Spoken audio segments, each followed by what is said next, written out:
Welcome to another episode of the Popko Project Podcast. Today I'm joined by the Veer Union from Vancouver, Canada. How you doing? Good, man. How you doing? Crispin, right? That's correct. Awesome. Well, thanks so much for hanging out. My pleasure. How do you feel? We're once this airs, the band will be 2 weeks out from the release of the new album. Yeah, I'm excited, man. We worked really hard on this record, and um, we spent more time working on this record than I think we have on past records. I think we had a thought in mind that we were thinking about an album. We weren't like thinking about singles on this one. And although we're proud of the singles that we have, but we weren't going to stop until we listened back to all 10 tracks, going, yes, people aren't going to skip. Hopefully, if you like one song, you'll probably like the whole album. Okay. Yeah. I like that. I'm old school, so I like the album process, right? That you listen to start to finish. You and me both. Yeah. Yeah. Yeah. And you've been at this for a long time. I think it was like 22 years or so, 26 years. Something like that. Yeah, it's insane. A long time. Yeah, it's crazy. Sometimes I wake up and just be like, wow, one, I'm still here. Two, I'm still lucky enough to make music for a living. So I'm very grateful for it all. And it hasn't been easy, but that always gives me something to write about because it hasn't been easy. That's true. I mean, how do you have a career that long without some excitement in your life, right? Exactly. Yeah. Now, does it feel like you have relief, or is there pressure, or is there both, knowing that this is going to be out in the world in just a couple of weeks?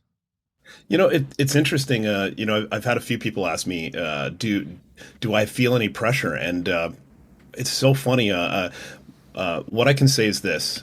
Over the years, the amount of managers and record labels that I've had that are like, if this single doesn't fly, your career's over. So you got to make sure this one goes. And I'm just like, I'm at this point now where I'm like, a lot of those managers and a lot of those labels don't have jobs anymore, but I'm still here. So, at the end of the day, it's like it's over when I say it's over. So I'm just going to keep making music. And so, no, I don't really feel pressure. I feel more excitement. I feel like I think people are going to, they're going to love the evolution of where the band is and where the band is going. And if you don't, hold your breath for 5 seconds, there'll be another album. Is that already in the works? Another Yep. album? Yeah. Oh, yeah, absolutely. Yeah. You guys don't stop. A lot of musicians I talk to, they're already on to the next. Oh, yeah, absolutely. Yeah. Yeah. Yeah. Was there a moment in this process for the new album that you were like, maybe we won't get this done? Maybe we won't get this done. Was that the question? Yeah. No, I knew we had to get it done because we had a deal in place. So no matter what, it was going to get done. Pressure. It was more so, honestly, I called up our label a couple of times and said, hey, I sent them the first 10 songs for this album, and 3 of them I wasn't super excited about. So we kept the 7 and spent another 6 months working on the last 3. And then I was like, these are the last 3 for the album. And they were very supportive and just be like, yep, you're right. These songs are great. And it was a very easy process. The hard part was me being hard on myself because at the end of the day, I just wasn't willing to put any filler on the record. And that's respectable too, because 30 years ago, you used to buy an album and there was one good song on it. The rest were trash. Yeah, unfortunately. Exactly. Yeah, exactly. Except for Pearl Jam. Pearl Jam had that one album which just like hit after hit after hit after hit. Yep, they've had a couple of those. Yeah. So, well, the album is called Reinvention, but it Yeah. doesn't feel like a costume change at all. It seems consistent with your previous material. What does reinvention actually mean to you?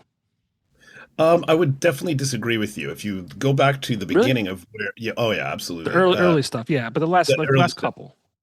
The last couple, yes. So we've been, and I think that that's the whole point of reinvention. I think it's like it's more so when we look back at the beginning of the band to where we are now. It's like we are slow. We're certainly not reinventing the wheel. Like, I mean, it's alternative metal, but we definitely started off as a rock band from more almost soft rock, Hmm.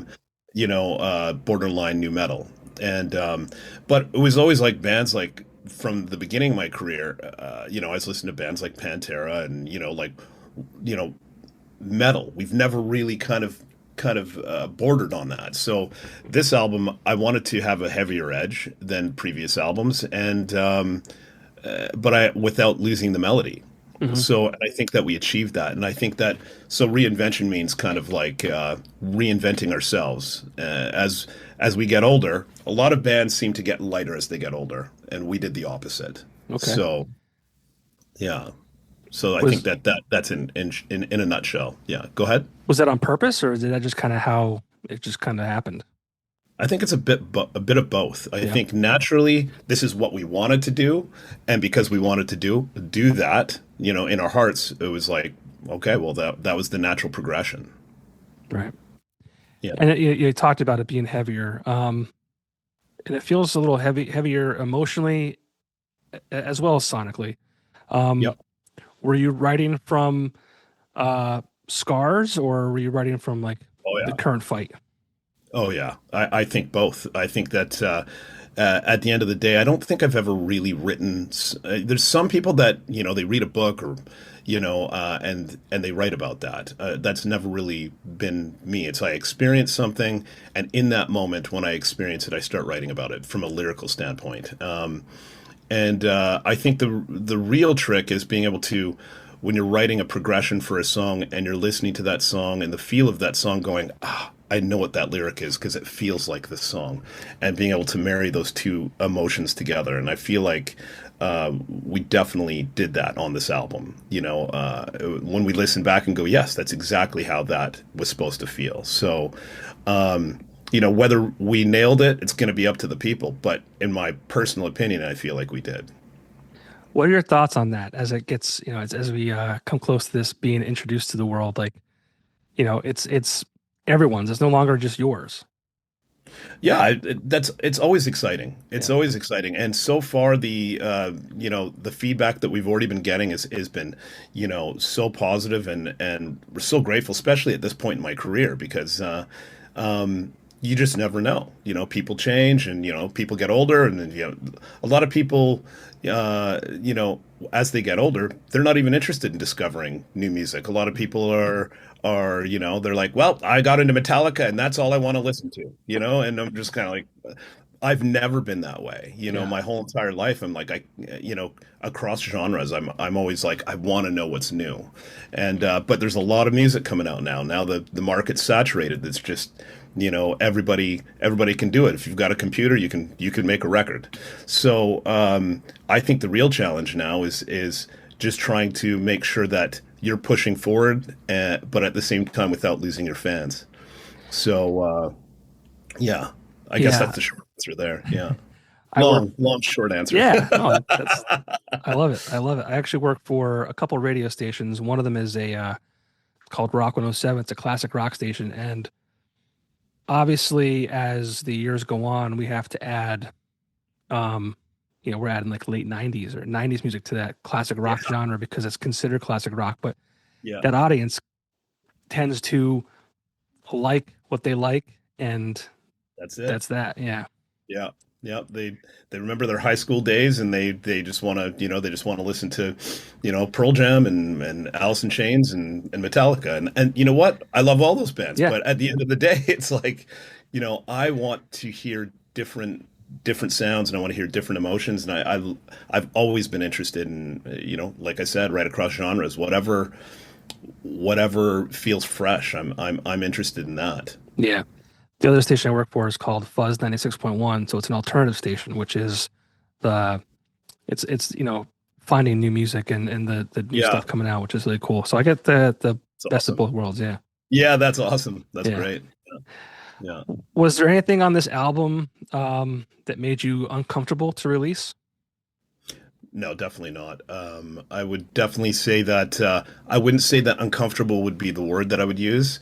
There's a song on the record called "Dying Light," which is probably one of my favorite songs, if not my favorite song on the record, because it's it's definitely number one. It's in 6/8. Most songs, most songs that are popular songs are usually in 4/4. They just are.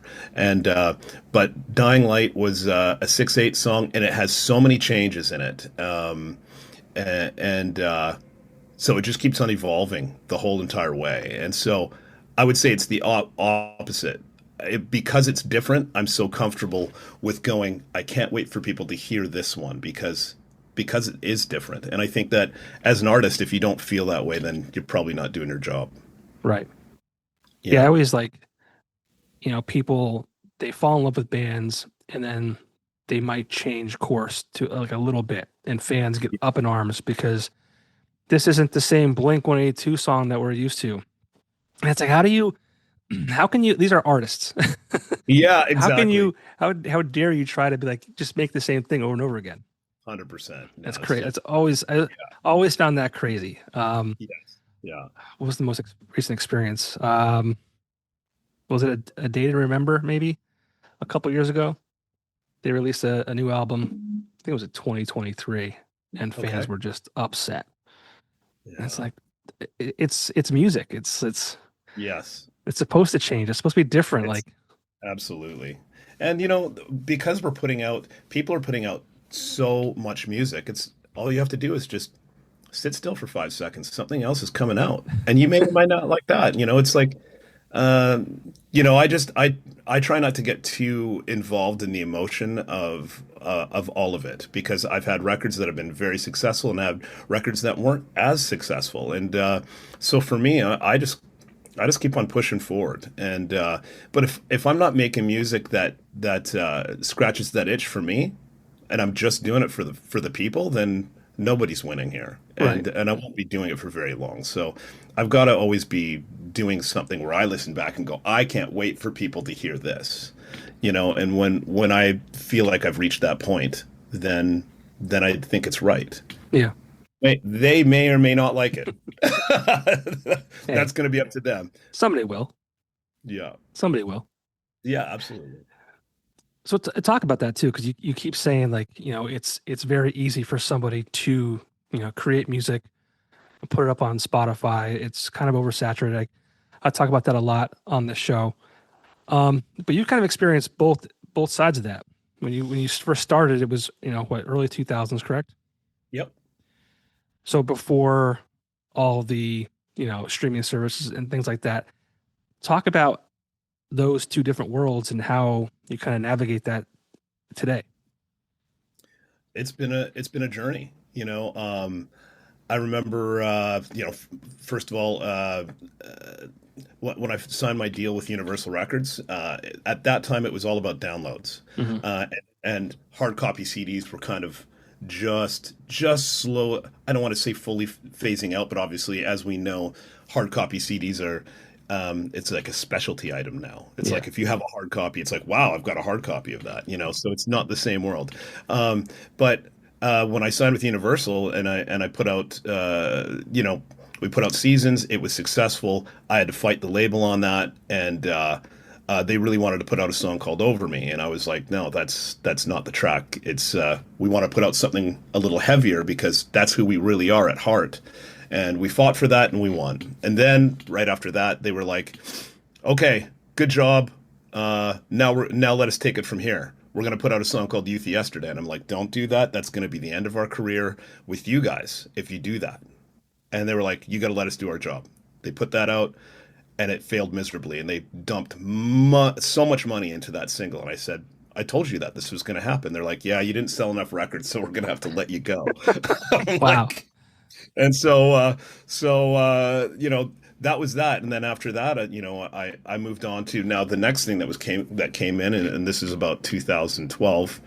We released "Divide the Black and Sky." Worked very hard on that record, and we had we signed a small record deal, and that's when LimeWire and everything was kind of really. Then all of a sudden, everything came out on YouTube, literally about a week before the album was released because it was leaked, and then so I had to experience the pain of that, and then we got dropped because it got leaked, and but then after that, we did one more record deal, and it's just been constantly evolving. And then finally, I said, "Okay, I'm sick of doing record deals. I'm just going to start my own record company." And as things evolve, I'll be able to navigate through it. And then, right when I made that decision, that's when we had our most successful records. And so, the short answer in this long long overview is you just got to keep on evolving. And for me, I'm actually interested. It's almost kind of a sickness now for me, where it's like I'm always going to try something new. If that didn't work, well, we'll try it on the next one. That's. But I always believe in the music that I'm writing, and that's the number one thing. It's like always just make sure you're putting out something that's as close to the heart as possible, and then I think people will resonate. Sometimes, for example, in 2012, Bitter End was the first song that we put out. It got very little push. I bought the masters back from the record label, and it was a year later. All of a sudden, it started blowing up on streaming services, and I was so broke. I was living in. I was basically homeless, and I scraped together every penny I could, taking a chance to buy my masters back, and then that's when Spotify blew up. And so technically, my label lost out because I made more money from that point on, right when streaming services started blowing up, than I've ever made in my entire life. So it's all about taking chances, and I'm still here doing it, still taking chances. That's amazing. Thanks, man. I was going to say, what's the biggest difference outside of creative freedom of being kind of self-funded to an extent versus those major labels? Well, I mean, you just have creative control in every possible way. But when you say creative control, it's not just about the music. It's about how are we going to market this? Right. Are we going to tour this album? Are we not going to tour this album? Where are we going to be putting the money? But I think through this journey, it's one of the reasons why I started my own record label called Rock Shop Records. I started it because so many people have no idea where to start. But I think that I've been in every scenario you could possibly imagine. I've been signed to a couple of different major labels. I've been on indies, and then I've also done it on my own label. And so I've learned a lot of stuff over the years. And the one thing that I've learned is the most important thing is just never give up. Just keep going. There's a career out there if you want it bad enough. You just got to know which way to do it. That's a great message. And it's interesting that you say that too, because I feel like because it's so oversaturated, like how could a new artist kind of break through the noise? Well, there's so many different ways of doing it. One of the problems, so the new navigation now, it used to be, like I said, it was iTunes to streaming services, and then but before that, hard copy albums. But now, then we hit a saturation point of everybody can do it because everybody's got a computer and it's easy to produce now from home. And now we're reaching a whole new scenario where it's like you don't even have to do that. It's just AI, just song after song. And now it's just super saturated beyond belief. But now I think the next move is going to be you have to be as authentic as possible. You have to be you. You have to be, don't be scared to say what it is that you believe in. And actually, it's going to be really all about a face out there.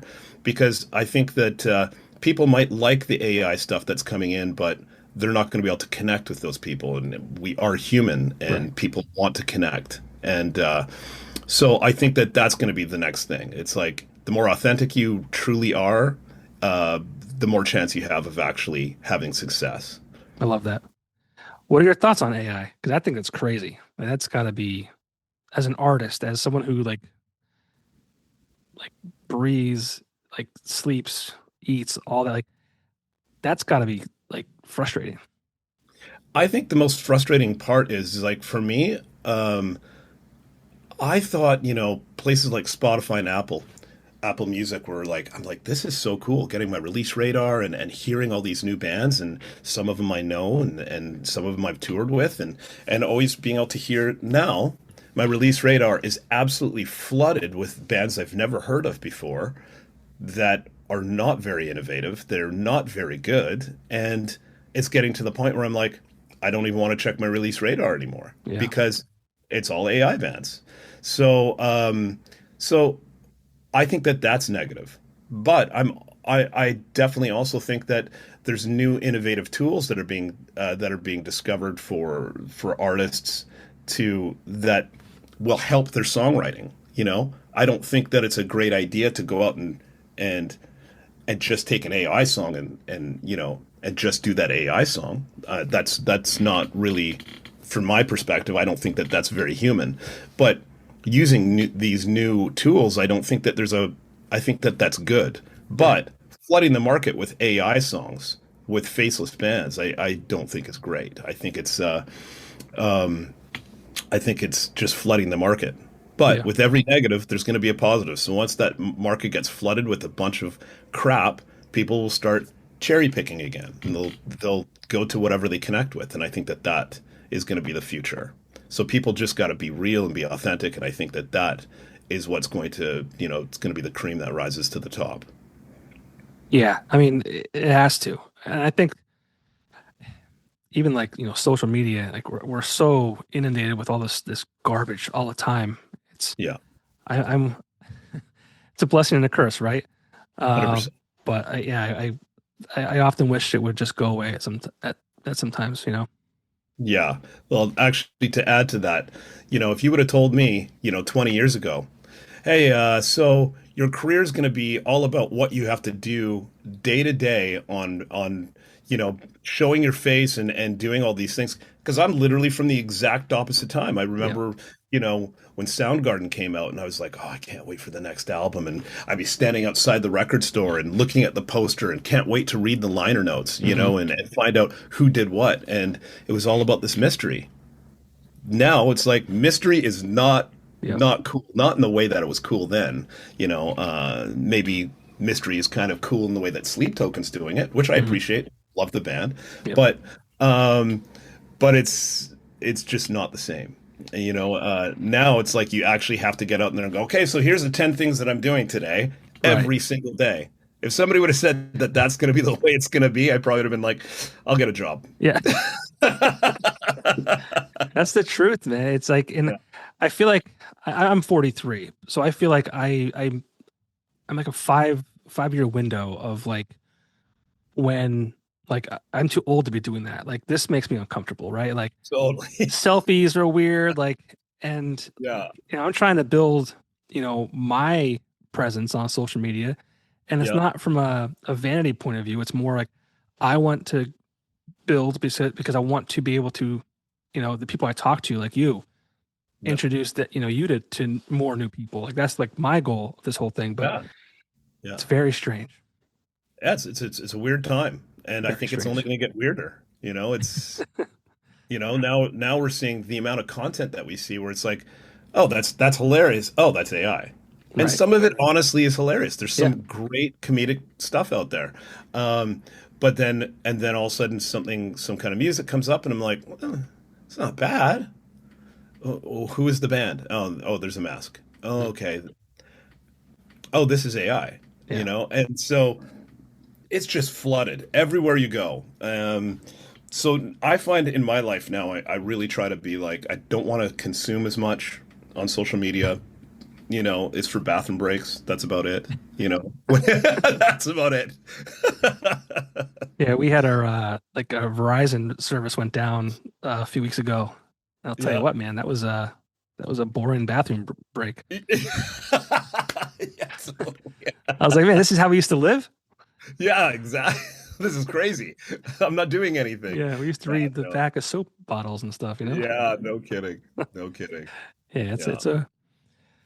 it's a weird, it's kind of scary how much we depend on, technology and Yeah. all that, but Yeah. it's not going to stop. No, and like I said, there is pros and cons. I think um, you know, it would be weird for me to say I think it's all terrible because truth of the matter is if things didn't evolve and if places like Spotify and Apple Music and all the streaming services didn't exist, I probably wouldn't have a career right now. But because it did evolve, and it allowed me to actually be at home and create the way that I've always wanted to. I didn't even really know that that's really what I wanted in my career until a few years ago, where I'm like, oh, this is nice. I get to still connect with my fans over social media and still get the music to them digitally. So I think that's one of the best things in the world. That's one of the best evolutions that's ever existed for Yeah. me personally. But, like I said, there's pros and cons Yeah. because everybody wants to do that now. Yeah. I always say every idiot with a microphone can be a podcaster. Hi. Yeah, exactly. But but the difference is the people that do it well and the people that really can, get the artist to do what I'm doing with you right now, which is really have a real honest conversation. I think that the more that you make it easy for real artists to have conversations, the AI artists are going to disappear because they're obviously not going to be able to have a conversation. Watch me. I'm going to have to eat my words because 5 years from now, they'll have some AI artist being able to have a Yeah. conversation on a podcast. Now that's scary. Can you But imagine that? yeah, Oh man. We'll see. yeah. Yeah, totally. I was just listening to a podcast today, and they were saying how Tesla stopped making certain models of their cars because they're focusing on the robots, and how like we're gonna have all of us are gonna have robots in a robot in our house. Like, I mean, this Yeah. was just a Inevitable. guy It's gonna talking. Yeah, it wasn't like Yeah. it wasn't like a Tesla podcast or that like that or a technology podcast. It was just two guys, talking. Right. But Right. hey, who knows?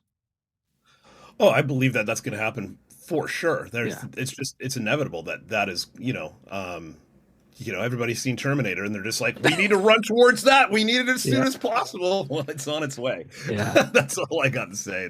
It's scary. But like I said, pros and cons. yeah. Yeah. So if someone's just getting into the band, um, let's talk about specifically Reinvention. There are a few songs that are available now streaming before the full album comes out. Yeah. What song would you say to kind of dive into? Hmm. That's an impossible That's answer. okay. Impossible to answer. What I would, because I was just about to say, I'm like, well, maybe Sea of Fear, and then I'm like, well, My Empire, and then I'm like, you know what? Honestly, I would say just go to the, before February 20th when the album comes out. I would say just go and click on the first track and start listening down because I honestly believe that if you like one of those songs, you're gonna like them all. So.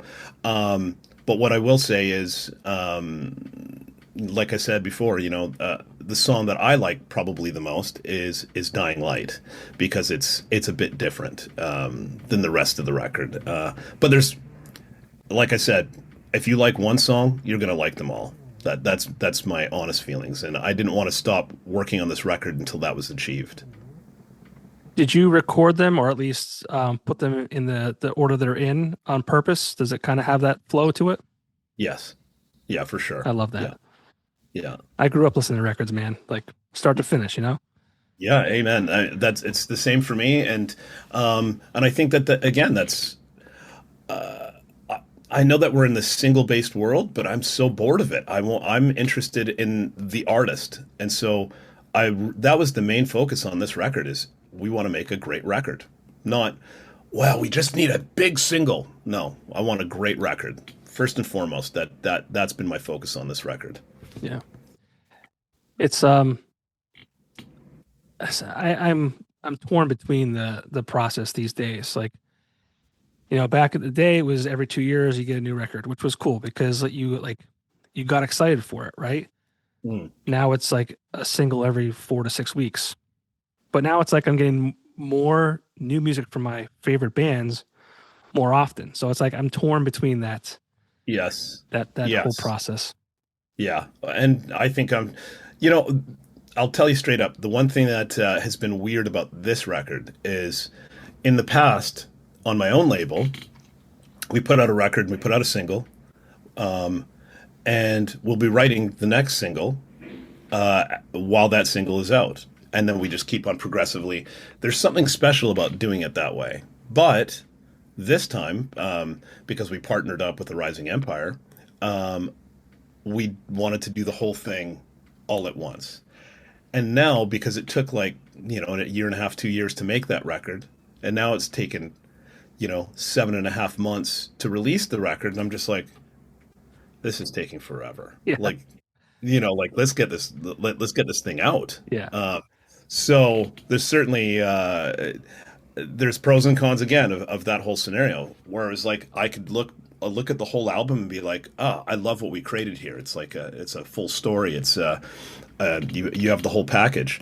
But for me, I don't know. There's something great about being able to be in the moment and going, oh, this is so cool. This is the perfect follow up to this single, and keep on building. And I kind of missed that, if I'm to be honest. Yeah. Yeah. Yeah. We've said a lot how you've had a long career so far, and there were 2 albums, and they were cover albums. Yeah. I just wanted to touch on those really quickly because, from a genre standpoint, it's very well-rounded. A Perfect Circle, Post Malone, Oasis, Justin Timberlake, Flyleaf. Talk a little bit about those cover albums and, how you kind of picked some of those songs and what that experience was for you. It was, I actually loved doing that, and I love doing covers. I really do. I'd never done covers. I've never played in a cover band in my entire life or anything like that. But I think a lot of people think just because of the fact that you play in a rock or metal band, that's all you listen to. And that's never been the scenario for me. I listen to so many different genres, and there's so much great music out there. And doing those records gave us the ability to reinterpret how we could do it as a band. And so it was a very cool scenario for us, where it's just like, I heard that Halsey track and I was like, I love this track. I always thought Justin Timberlake was one of the best artists out there as far as pop goes, and gave us the opportunity in A Perfect Circle. It's like, yeah, they're more of a rock band, but they were still a little bit different than us. But I will say, Maynard, as far as a vocalist, was definitely one of my biggest influences. There's no question about that. His vocal approach is just, it's unmatched. It's unbelievable. And so he was a big influence for me, for sure. But it's just been all over the map, and I'm proud of what we did with those covers. And might be something we do again in the past. I do a lot of acoustic covers, and that's one thing that has transpired over the last few years is, a lot of people that liked our earlier stuff, like the softer kind of sound from the Veer Union. But I feel like the natural progression of the band has been getting heavier. So I split the 2 projects, and I made the lighter stuff is now, if you want to hear more acoustic or ballady stuff, it's under my own solo thing under Crispin Earl. But if you like the heavier stuff, then you go to listen to the Veer Union. But the algorithm gets confused. That's one thing that I've noticed is right. If you put something soft and acoustic out, and you're an alternative metal band, then it stops getting fed to those people. Mm-hmm. And this is another part of evolution, where you have to understand the marketing of how things are working for something to work. So one of the things that I've noticed is we would be putting out an acoustic song on the Veer Union channel, and it might not get as many clicks because of the fact that the algorithm wants to feed rock to that. So I split the 2, and that's, I don't know. I don't know if that, I kind of went off on a tangent there. No, that's okay. Okay. So no, I just think they were really well done, and I was just kind of curious about that whole process, and like I said, picking those certain artists and songs, and when you were doing those, was it more of what mattered more, the honoring the original or making it your own? Oh, definitely making it our own. Yeah. I think that that's the whole point of doing a cover, is to not, I don't like when. Yeah, sir, go ahead. But I was gonna say, I don't like when artists try and like mimic it, like note for note. Like if you're gonna cover it, like do your own twist, like have your own fingerprint on it. Absolutely. I think that that's the cool part about it. And the funniest part for me is when people come and even when I'm doing acoustic covers under my own solo thing, people come and they go, "That's not that's not the correct chord, man. That's not the right chord." And I'm like, "Well, if you want to hear the quote unquote correct chord, go listen to the original. Right. That's I'm doing my interpretation of Right. this song. And if you like it, listen. If you don't, go listen to the original. That's the beauty about it. No one's forcing you to be here, man. Yeah. So yeah. Do you think that's helped? Like, um, I know you said the algorithms and this being like a softer acoustic stuff versus the Veer Union, but I mean, Yeah. have I feel like a lot of bands um, gain exposure from doing their takes on other songs. Is that proven to be true for you too, or is it just very Absolutely. separate? Unfortunately, I don't want to say unfortunately, but the reality is nostalgia is king. There's a reason why, I won't name any names, but I'm sure that we can all agree that there's bands out there that are enormous bands that when they put out new music, nobody's interested in hearing it, but then they'll go fill out an arena Mhm. or you know what I mean? It's so nostalgia is king. If you cover something from a big band, and you're just naturally algorithmically going to get a little bit more love from that because it's familiar. Yeah, you've had some pretty big milestones, tons of streams, some radio, album sales. Does any of that matter, like in the day-to-day grind? No, I think the thing that matters the most is the fact that you just keep going. What matters to me the most is that I have enough of a fan base that's going to be listening that allows me to continue to make new music so that I can continue to have a career. That's what matters to me most, Yeah, hands down, without question. great answer. I love that. People get lost sometimes, you know? Yeah, Well, I mean, people get caught in the numbers and they don't they maybe they beat themselves up over it or they get a big head about it, but to be able to kind of stay grounded and be like, this is all part of the process and part of what makes me who I am and allows me to do what I do. That's awesome. thanks, man. Yeah. Yeah. So what's harder? Uh, Getting your first break or staying motivated? Well, are you talking about me specifically or for Yeah, any band? yeah, for you. I don't, I think I already had my first break, and motivation's never been an issue for me. Right. Well, that's what I meant. Not that you didn't have your first break, but like, what was harder, getting to that point or staying motivated to continue forward? Definitely to get the first break was Yeah. probably, when I think back, because it was a different time then when I got my first break.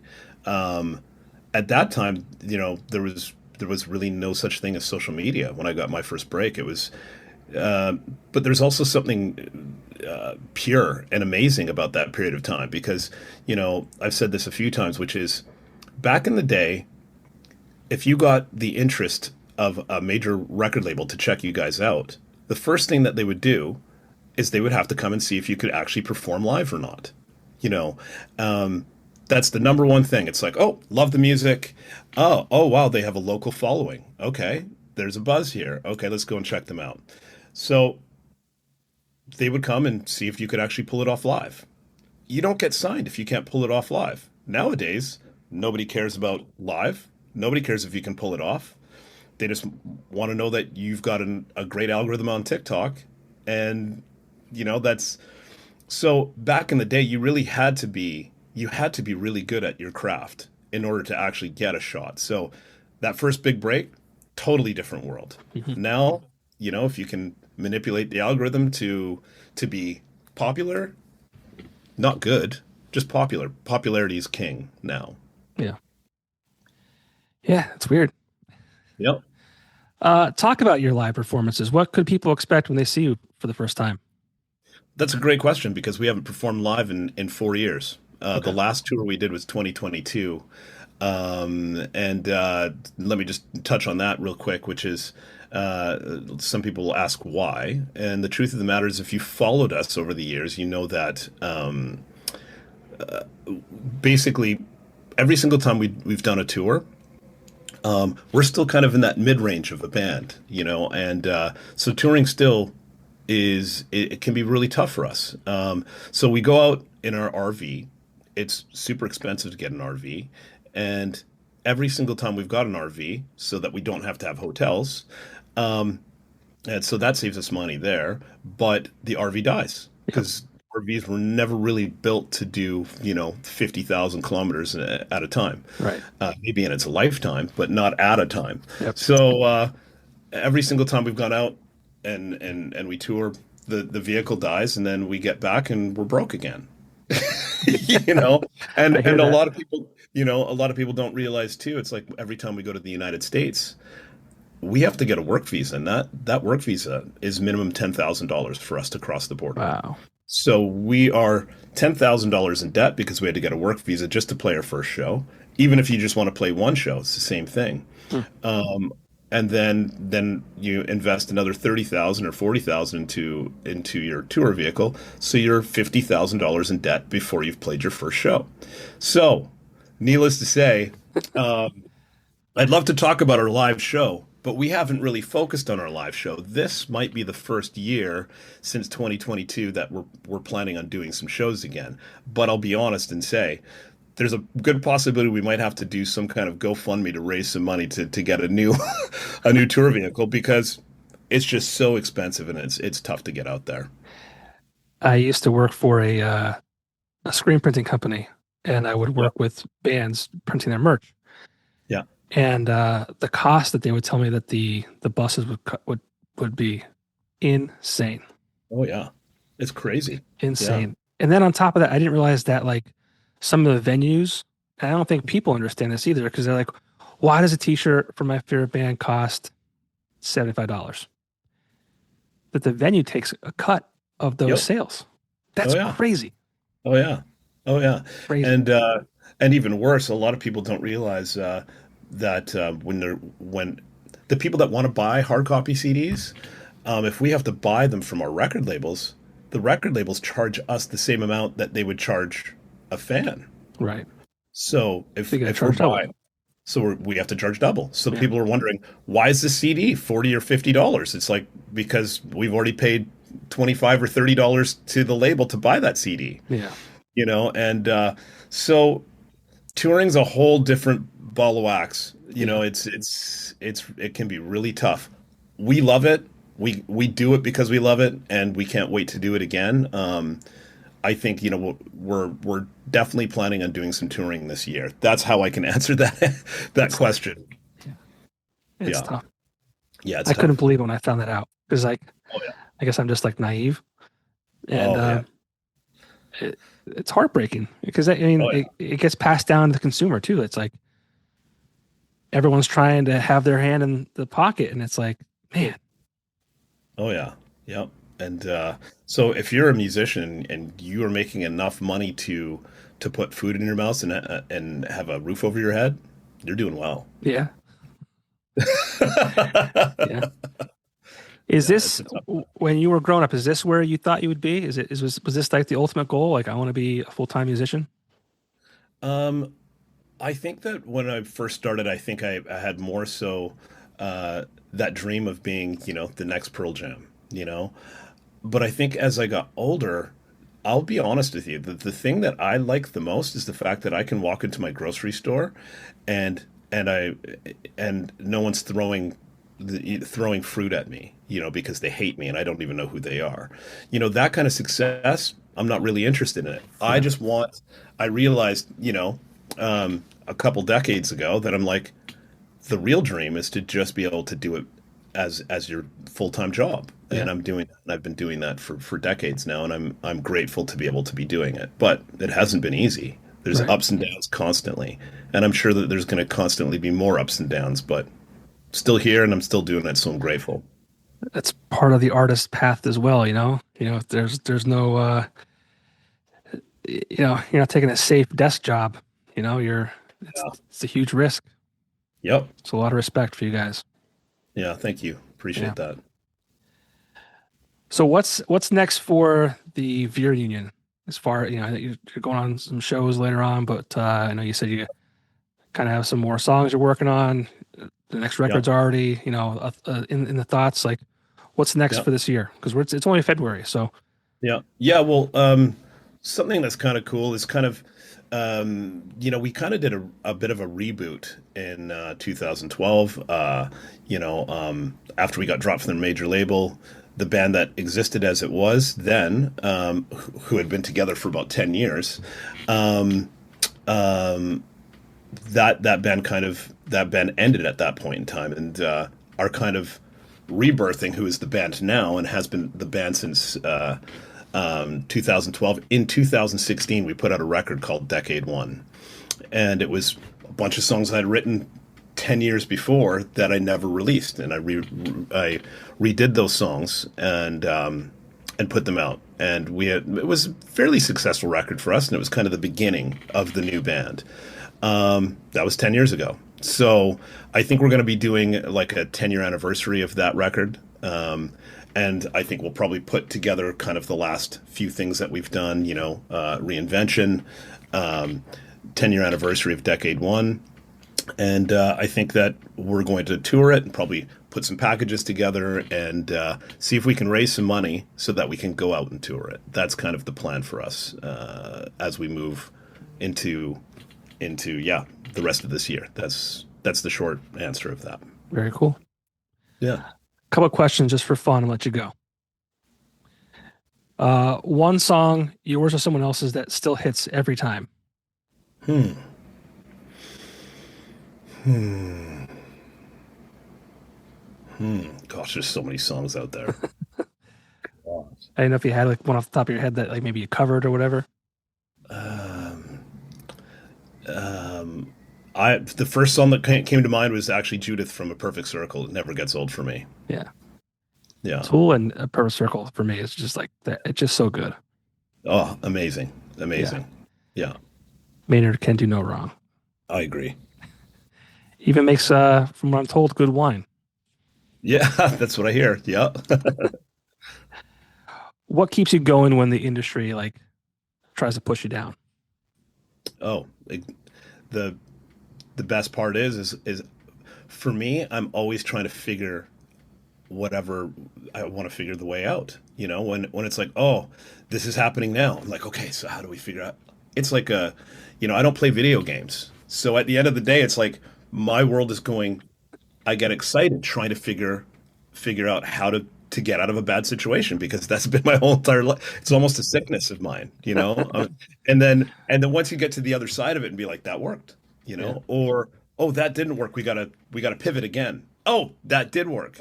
The most exciting time, like I said, for me is, being homeless, putting every last penny into buying my master's back. And then all of a sudden I'm like, I'm making enough money that I can actually go get a plate and a car. Wow, I'm doing okay. Yeah. That pivot, the industry was pushing me down where it's like, it's over. Where I'm like, I got to get those masters back. Something's coming. Just following that gut going, it's going to turn around and never giving up. And so to me, it's like I don't do drugs, but that's my drug, Right. is trying to figure out the way out of a bad situation. That's fair. It's the entrepreneurial spirit to a degree, Absolutely. right? Yeah, absolutely. And why does heavy rock still matter?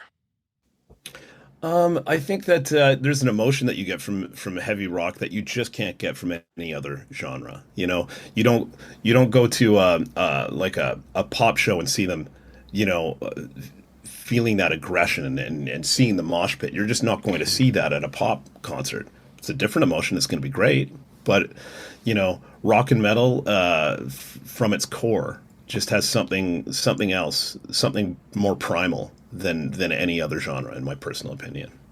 Gotcha. And for someone finding the Veer Union for the first time, uh, what should they know? Number one, we write a lot about hope. So if you're feeling you're in a hopeless time, it's probably the right band for you because you're going to be able to feel connected to being in a dark place and finding the light. All right. One last question. What's it like being a handsome frontman? I don't know. You're a You have to good-looking ask dude, man. me. You're a good-looking guy, man. I appreciate that. I appreciate that. Well, I can tell you this much. I am engaged now. I have a fiance and I have 2 kids, so I don't think about that. I think about it's all about the music, you know? You gotta take care of yourself. I mean, you know? Well, that's part of the industry. I think that part of the industry is you have to care about the whole entire package. Yeah. So I'm married with 2 kids as well. So I got you, man. I got you. Well, the new album Reinvention comes out February 20th. Best of luck with that. Best of luck with the shows this year. Thank you. I hope everyone responds to it as you hope they will. Thanks, man. Get that RV, get that tour bus.